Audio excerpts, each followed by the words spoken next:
You've been watching President Biden there in Tampa, Florida. This is day 2 of a 2-day swing post State of the Union address. He's at the University of Tampa, a lot of young people there, but this message clearly targeted toward older voters there, talking about protecting and strengthening Medicare, Social Security as well, after what we watched at the State of the Union earlier this week. Yeah, and targeting really one person in particular, and that's one Florida Republican, Rick Scott. Yeah.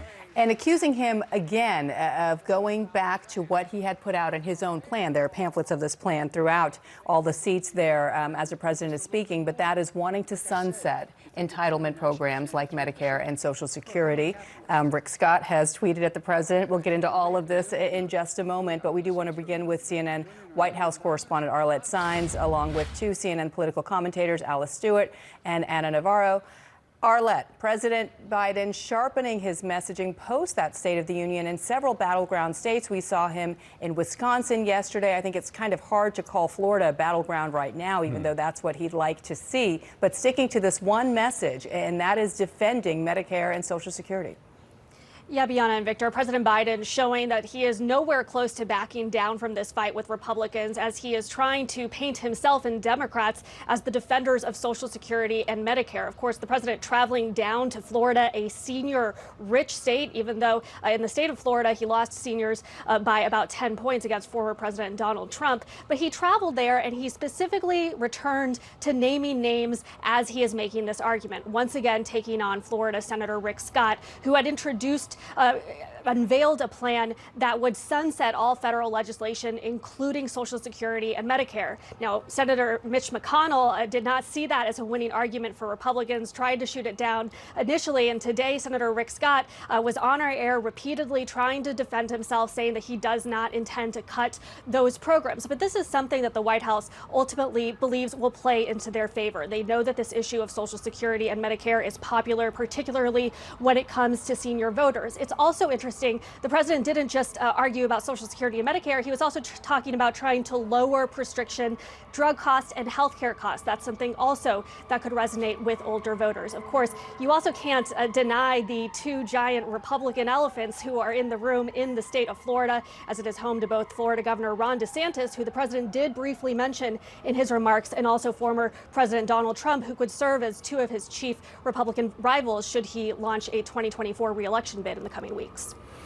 Alice, let me come to you. The president, as Arlette said, obviously thinks he has a winning issue here, handing out the pamphlets, changing the signage to focus on Medicare. Did Republicans in their behavior and by putting Rick Scott, of all people, and I'll come to you on him a little later, but putting him out front and behaving the way they did, they served this up to the president? First, Victor, I think the behavior, the heckling of the president during the State of the Union was unacceptable. But as far as this issue, look, Rick Scott wrote this up in a plan that is now collecting dust in Washington, D.C. The most important thing is we have Mitch McConnell, who says Republicans are not going to cut Medicare and Social Security. We have the Speaker of the House, Kevin McCarthy, says this is not what we are talking about. You talk to Republicans here in Washington, D.C., they are not looking to cut Social Security and Medicare. That is completely off the table. But here's what's happening is that President Biden is really using this as a fake argument. This is a false foil, and he certainly would much rather talk about something that is not true than run on his record, which many Americans are not satisfied with. That's why we see polls show that 4 in 10 Americans feel as though they are worse off financially. And here's the, look, I don't blame the White House for going after this and using this, because it's clearly resonating with Democrats. The problem, once people recognize that what the president says about Republicans cutting these entitlement programs, when they realize that's not the case, then they're really going to be left in a lurch trying to find a message that actually works, because this is not a true argument for the Democrats, and Republicans are going to work feverishly to make sure that American people understand Republicans are not going to cut those programs.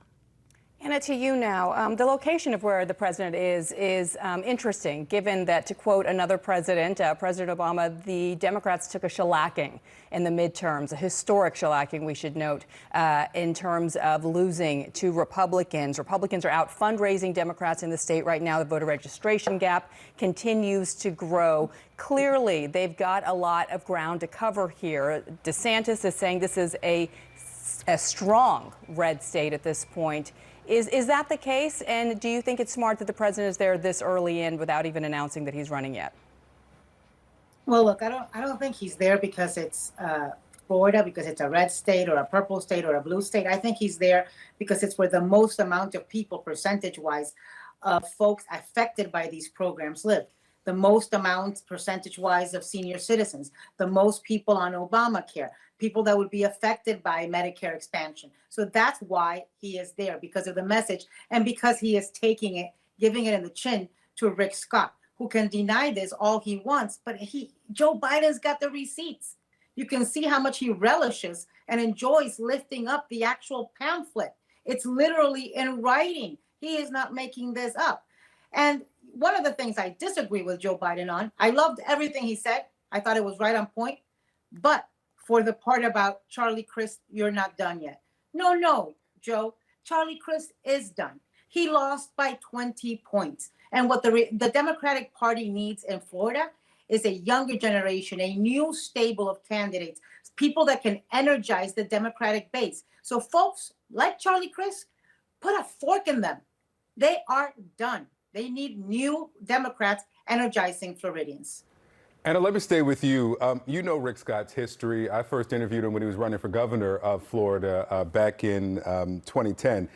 Rick Scott was the CEO of Columbia HCA. When he was CEO, the company defrauded Medicare, Medicaid, TRICARE, which is for military members.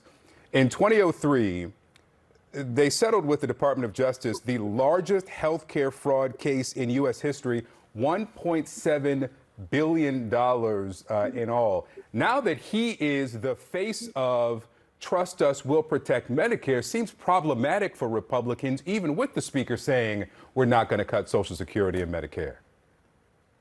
It is problematic for Republicans, which is why you've heard the minority leader, Mitch McConnell, say this is not representative of Republicans.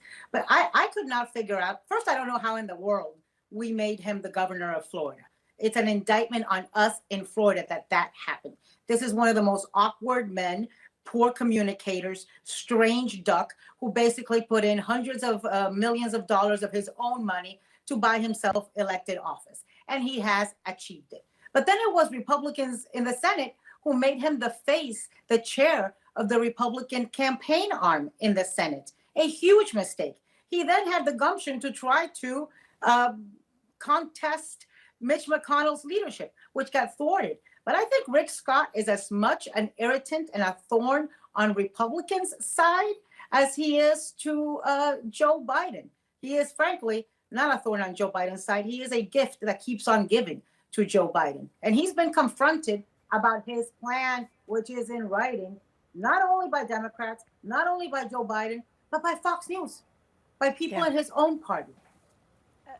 Anna's certainly the Florida expert, but I will say I worked on Rick Scott's race in 2010, and he campaigned on jobs, and he delivered on creating jobs in the state of Florida. But he is by no means and by no stretch of the imagination the face of the Republican Party on this issue. And you need to listen to Kevin McCarthy, who told President President Biden at the White House that these programs are not on the chopping blocks, and he's the face of the Republican Party as well as Mitch McConnell. Just ask Mitch McConnell what he thinks about Rick Scott, and that'll give you a sense of where he stands in party. Arlette Saenz, Alice Stewart, and Anna Navarro, thank you.